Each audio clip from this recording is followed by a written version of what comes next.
Hello guys, welcome to the master Gyan channel. दोस्तों, ये video में बनाने का मेरा सीधा साधा मकसद है यूपी ट्रिपल एससी की जो भर्तियों का सिलसिला है, जो लेट लतीफ़ी है, लाल फीता शाही है, जो डिले है, इसके बारे में चर्चा करेंगे हम। अभी हाल फिलहाल में अभी तुरंत की न्यूज़ अगर बताएं, भारत समाचार ने कवर किया है, जो चैनल है। पिकअप भवन के बाहर अभ्यर्थी जो है प्रोटेस्ट कर रहे हैं, किसको लेकर के? 2021 में लेखपाल की भर्ती आई थी, उसकी प्रक्रिया को पूरा करने को लेकर के वहाँ बच्चे अभी खड़े हुए हैं। ये पोस्टर, वो ये सब चीज़, बैनर वगैरह लेकर के, ठीक है, कार्यालय के बाहर है। और सबसे पहले तो वहाँ पे जाने नहीं दिया जा रहा था अंदर बच्चों को, जो वहाँ के चेयरमैन हैं उनसे नहीं मिलने नहीं दिया जा रहा, उनके कर्मचारियों को नहीं मिलने दिया रहा था। बहुत मशक्क़त के बाद शायद वार्ता हो चुकी है, शायद किसी मुद्दे पर, कि आने वाले टाइम पे जल्द ही आप सभी को एक वेबसाइट के माध्यम से, कार्यालय के वेबसाइट के माध्यम से आपको सूचित किया जाएगा। ये तो हो गई आज की करंट की बात। इससे रिलेटेड कुछ फुटेज है, जैसे देखिए, काफ़ी दूर से बच्चे आए हुए हैं यहाँ पे, जो ग्रुप हैं, इस टाइप के ग्रुप बने हुए हैं, उसमें सारे बच्चे दिख रहे हैं वहाँ पे अच्छे खासे। और भी देख लीजिए, जैसे ये है, ये भी है, ये भी है, बहुत सारे बच्चे हैं वहाँ पे। अभ्यर्थी मान लीजिए, बच्चे क्या, अभ्यर्थी हैं। सभी बातों को बारी बारी से हम चर्चा करेंगे। फिलहाल हम ये कहना चाहते हैं, जैसे भारत समाचार ने जैसे ये न्यूज़ को कवर किया है, ठीक है। क्या और भी तो चैनल हैं, नेशनल टेलीविज़न, जैसे एबीपी न्यूज़ हो गया, आज तक हो गया, ये सब सारे हैं, क्या नाम लूँ मैं, देख लीजिए आप सबका। इतने सारे लोग हैं, और ये कितनी, मतलब ये युवा वर्ग है हमारे, ये युवा वर्ग की बात है, ये युवा वर्ग की बात है, जो कर्णधार हैं, सूत्रधार हैं आने वाले भविष्य का, भारत जैसे महान देश का, भारतवर्ष का। इसके बारे में ज़्यादा बातें क्यों नहीं होती हैं? बातें अगर अगर चल रही है इस टाइम, तो ऐसा चल रहा है कि किसके बारे में चल रहा है? सीमा हैदर के बारे में चल रहा है, वो अंजू मंजू जो भी चल रहा है, पाकिस्तान चली गई, ये चली गई, वो चली गई। और अभी नया नया आपको लेटेस्ट खबर दे दूं मैं, सेल्फी सेल्फी विथ योर मिट्टी। मैं किसी को रोस्ट नहीं कर रहा हूँ, मैं किसी को सबसे पहले रोस्ट नहीं कर रहा हूँ यहाँ पे। मैं ये बात बोलना चाहता हूँ कि ऐसे बहुत सारी जो एजेंसियाँ हैं, जो कमीशन है, जो बोर्ड हैं, लेट लतीफ़ी क्यों होता है, लेट क्यों होता है हर चीज़ में भाई? मुझे एक समझ नहीं। यूपी ट्रिपल एससी को मैं करीब 2016 से नोटिस कर रहा हूँ, 2016 या उससे पहले से नोटिस कर रहा हूँ। अभी तक ऐसा कोई भर्ती नहीं है जिसमें लेट लतीफ़ी या कोर्ट न गया हो, या कोई एग्ज़ाम लीक ना हुआ हो। बहुत ऐसा रेयर है, गिनती चुनती के हैं, गिने चुने हैं ऐसे, बहुत सारे हैं ऐसे। लेकिन मेजॉरिटी ऑफ यही है कि एक बार भर्ती निकल गई यहाँ पे, तो फिर ये एग्ज़ाम हुआ, उसमें अगर डिले हो गया तो फिर दोबारा एग्ज़ाम हुआ, दोबारा हो गया, उसके बाद लीक हो गया, और लीक होने के बाद फिर पता चला कि वो मामला फंस गया, कोर्ट में चला गया, कोर्ट होने के बाद भी कई साल से लटका रहा हुआ, लटकाने के बाद फिर री एग्ज़ाम कर दिया, फिर दोबारा रिजल्ट किया, अभी तक उसका नियुक्ति पत्र जारी नहीं हुआ है। मैं तो ये एक की बात बता रहा हूँ, ऐसे बहुत सारे पोस्ट हैं, ऐसे बहुत सारे पोस्ट हैं जिनके बारे में थोड़ा सा अगर चर्चा करेंगे तो शायद आपको समझ में आ जाएगा। जैसे मुख्य सेविका भर्ती है, मुख्य सेविका भर्ती हो गया, एजीटीए भर्ती हो गया, लेखपाल भर्ती हो गया, केन सुपरवाइजर को नियुक्ति के लेकर के, यूपी ट्रिपल एससी पेट के लिए। मैं ये कहता हूँ, एक एक बात कर लेते हैं, सारी बातें लगभग घूम घुमा के वहीं पे आएगी, कि ये जो भर्ती होती है, सब हमेशा दागी क्यों होती है भाई? दागी ही क्यों होती है, हमेशा लेट लतीफ़ी ही क्यों होती है? इसका क्या है, जवाबदेही क्या है, कोई रिस्पॉन्सिबल है इसका? क्या जो माननीय मुख्यमंत्री जी हैं, क्या उनके जो कर्मचारी हैं, उनके जो कार्यालय में, जो उनके ऑफिस में कर्मचारी, ये सब चीज़ न्यूज़ में नहीं देखते हैं क्या? अधिकारियों को संज्ञान में लेकर के बात क्यों नहीं करते इस मुद्दे पर? आपकी क्या राय है इसमें भाई? आप खुद सोचिए, हमेशा लेट लतीफ़ी क्यों होता है? बच्चों के भविष्य के साथ खिलवाड़ किया जाता है। ये जो इतने सारे न्यूज़ चैनल वाले हैं, क्या इस चीज़ को कवर नहीं कर सकते? इस चीज़ को कवर नहीं कर सकते? सीमा हैदर और अंजू मंजू पंजू जो भी हैं, उनके साथ ही हमेशा लोलोपोको क्यों मचाए रहते हैं?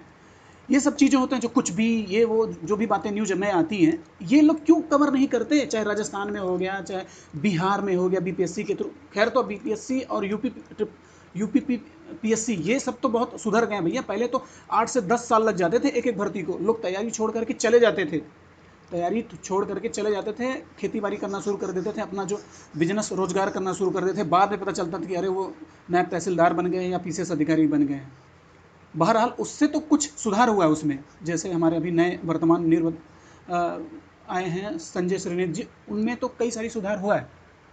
यूपी पीएससी में तो कई सारा सुधार हो गया। बिहार पीसीएस सुधर गया भैया, छोड़ दीजिए, बिहार पीसीएस सुधर गया, जहाँ 62वीं 63वीं के जो पीसीएस के जो वैकेंसी आई थी, उसका तो हिसाब ही नहीं पता चलता था। अब तो 69 की चल रही है एग्ज़ाम, 69वीं वो वैकेंसी चली बिहार पीसीएस की। कहने का मतलब ये है, घूम घुमा के बात, ये यूपी ट्रिपल एससी इतना लेट लतीफ़ी क्यों है? इसका क्यों कोई संज्ञान नहीं लेता? क्या माननीय मुख्यमंत्री जी इस चीज़ को नहीं समझते हैं, यह चीज़ को नहीं देखते हैं? ये जो अधिकारी हैं, जो चेयर पे कुर्सियों पे बैठे हैं, मैं आपको एक निजी घटना बता रहा हूँ। किसी बात को लेकर के मैं कार्यालय में गया था यहाँ पे, तो जैसे ऑफिस में घुसने के बाद ये जैसे ये रूम है, यहाँ घुसने के बाद मैं यहाँ था, तो ये साहब यहाँ बैठे थे, ये विंडो था, यहाँ बैठे थे। मैं इनसे इधर से बात कर रहा था, ये इधर न्यूज़पेपर लेकर के खड़े थे, इधर बात बैठे थे, इधर देख रहे थे, बिल्डिंग इधर खाली हुआ है। मैं अपनी बातें रख रहा था, मैं और मेरे कई दोस्त थे यहाँ पे बैठ के देख रहे थे। तो मतलब जैसे लगता है कि मैं उनसे चंदा लेने आया हूँ, चंदा मांगने आया हूँ यहाँ पे, कि सर चंदा दे दीजिए, पिछली बार आपने कम दिया था, इस बार थोड़ा बढ़ा के दीजिएगा। वो लेकिन जाइए जाइए अधिकारियों से बात करें। भैया सबसे बड़े अधिकारी यहाँ पे हैं, मैं नाम नहीं लेना चाहूँगा यहाँ पे, सबसे बड़े अधिकारी यहाँ पे, रिस्पॉन्सिबल पर्सन आप हैं, अध्यक्ष पद पे आप यहाँ बैठे हुए हैं, चेयरमैन हैं आप, अब जो भी जिस रूप में भी आप अपने आप को व्यक्त करते हैं। भाई अगर कोई अभ्यर्थी आपके पास अपनी शिकायत लेकर आता है कोई, तो आपको अपना एक वो जान के लेके आता है ना, समझ के लेके आता है कि बहुत बड़े अधिकारी हैं हमारे, ये काम हो जाएगा। कितनी लेट लतीफ़ी है, किसी का कोई जिम्मेदारी नहीं है, सब कुछ जो भी है आप चले जाइए। किन सुपरवाइज़र की बात मैं बता दूं, अभी किन सुपरवाइज़र को मैंने देखा था, अपने आंखों से देखा था। भर्ती कब हुई थी? 2016 की भर्ती थी, सेकंड टाइप का, किन सुपरवाइज़र 2 की बात कर रहा हूँ, ठीक है। कई साल बीत गए थे, नियुक्ति पत्र लेकर के ऐसे बच्चे वहाँ भी खड़े हुए थे। यहाँ देख लीजिए, लेखपाल की बात है, 2021 का है ये भर्ती, 2021 का एग्ज़ाम कब हुआ? 2022 हो गया, 2023 खत्म होने वाला है, अभी कोई है नहीं, दोबारा री एग्ज़ाम भी हो गया।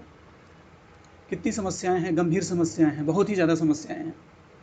और एक स्टूडेंट ऐसा था कि बोल रहा कि सर एक काम करिए, आप मुझे ये बताइए कि UPSSC के थ्रू जो पेट वाला जो फॉर्म भरा है, फिर से कब आएगा? मैं भर नहीं पाया था। हम कहे आप क्या करोगे भर के, 2021 वाला तो अभी कुछ फाइनल कर ही नहीं पाए। ये 2021 की भर्ती का पेट को आपने अभी क्लियर ही नहीं कर पाया। 2022 का तो छोड़ ही दीजिए भैया, 2022 का छोड़ ही दीजिए, 2023 का पेट भर के क्या करेंगे आप? 2023 का पेट भर के आप क्या करेंगे? इसमें तो अभी इसका कोई भरोसा नहीं है, इसका माई बाप ही नहीं है। अगर विज्ञापन आ गया, भर्ती भी आ गई, लेकिन क्या गारंटी कि आपका रिजल्ट में नाम भी आ गया, आपका फाइनल रिजल्ट में भी आपका नाम आ गया, तब भी ज्वाइनिंग कब आएगी? बातें तो हो जाए कि मैं सेलेक्टेड हो गया, क्या पता दोबारा री एग्ज़ाम हो जाए, कोर्ट में चली जाए केस। मतलब कितनी लचर व्यवस्था है, इसको संज्ञान में लेना चाहिए। आप सब देखिए, ये जिम्मेदारी कहीं ना कहीं युवा वर्ग की है, मैं ज़्यादा नहीं बोलूँगा, युवा वर्ग की, क्योंकि भाई आप सीमा हैदर के पीछे पड़े हैं। सीमा हैदर को लेकर के ट्वीट किए जा रहे हैं, यहाँ किए जा रहे हैं, अंजू मंजू पंजू के सामने पड़े हुए हैं, हर जगह पड़े हुए हैं एकदम बिल्कुल, वे ट्वीट कर रहे हैं, यहाँ ट्वीट कर रहे हैं, हर चीज़ का लेकर के दिए हैं, वीडियो वायरल कर रहे हैं, ग्रुप में कमेंट कर रहे हैं और शेयर कर रहे हैं ट्वीट पे। अरे भाई इसको फैलाइए, ऐसे न्यूज़ को फैलाइए कि वहाँ पे लोग बैठे हैं, ताकि अधिकारियों के पास जाए, एक रिस्पॉन्सिबल पर्सन के पास जाए, जो जवाबदेही हो जिसकी, उसके पास जाए। ये जो चैनल वाले महाशय लोग हैं, ये लोग इनके पास भी जाए, ये समझे, इनको कब अकल आएगी भाई, इनको कब अकल आएगी एक ही चीज़ को लेकर के? नहीं तो तैयार हो जाइए आने वाले टाइम पे, 15 अगस्त से पहले। देखिए रोश नहीं कर रहा हूँ, सबसे पहली बात किसी की भावनाओं को ठेस नहीं पहुँचा रहा हूँ मैं ये कह रहा हूँ आने वाले टाइम पे आप सेल्फी लेकर के एक सेल्फी विद मिट्टी के साथ, सॉइल के साथ आप एक सेल्फी और अपलोड कीजिएगा 15 अगस्त से पहले, या इसके पहले फिर दिया जलाइए या थाली बजाइए, कुछ भी कीजिए या कुछ भी कीजिए। बाकी आप समझदार हैं, ज़्यादा कुछ नहीं बोलूँगा। मैं सबसे बात यही कहूँगा कि अगर आपने ऐसा कुछ भी देखा है, कैसा सुना है एग्ज़ाम के बारे में कि हाँ कभी ऐसा हुआ था क्या, कभी ऐसा फेयर भर्ती हुआ था क्या, अगर हुआ था तो हमें कमेंट सेक्शन में लिखें कि हाँ हाँ अरे सर मैंने यहाँ देखा था, इस साल की बात है, ये वाली भर्ती सही समय पे सही टाइम पे हो गई थी। किसी भी भावनाओं को ठेस पहुंची हो अगर मेरे बोलने से या रोस्ट करने से या मेरे बोलने से, बस ये है कि हमारे स्टूडेंट ये बोलते हैं कि सर इसके बारे में बताइए क्या हो रहा है क्या नहीं हो रहा, तो मैं थोड़ा सा वीडियो के माध्यम से लोगों को समझाने की कोशिश करता हूँ। अदरवाइज कोई ऐसा मेरी कोई पर्सनल ऐसा वो नहीं है, हेट नहीं है या हेट स्पीच ऐसा कुछ नहीं है, बस ये नॉर्मल सी बात है। मैं ये बोल लेट लतीफ़ी आखिर UPSSC के साथ ज़्यादा ही क्यों होती है? UPPCL भी तो है, UPPCL भी तो है, वो भी तो अपने टाइम पे काम कराता है। कैंप असिस्टेंट हो गया, RO हो गया, ARO हो गया, उसमें भी तो स्टेनो के पोस्ट आती है, वो भी हो जाता है। जो भी JEE के पोस्ट आते हैं उसमें भी तो जल्दी हो जाती है। यही क्यों लटक जाते हैं भाई साहब? क्या इसका निराकरण क्या है इसका, कैसे इसको ठीक किया जा सकता है? अपनी विचार दें हमें, अपने विचार के बारे में हमें बताएं और कमेंट हमें करें। और इस वीडियो को अगर समझ में आया आपको कि मैं सही जानकारी दे पाया हूँ, तो लाइक करें, शेयर करें, चैनल को सब्सक्राइब करना ना भूलें। Thank you.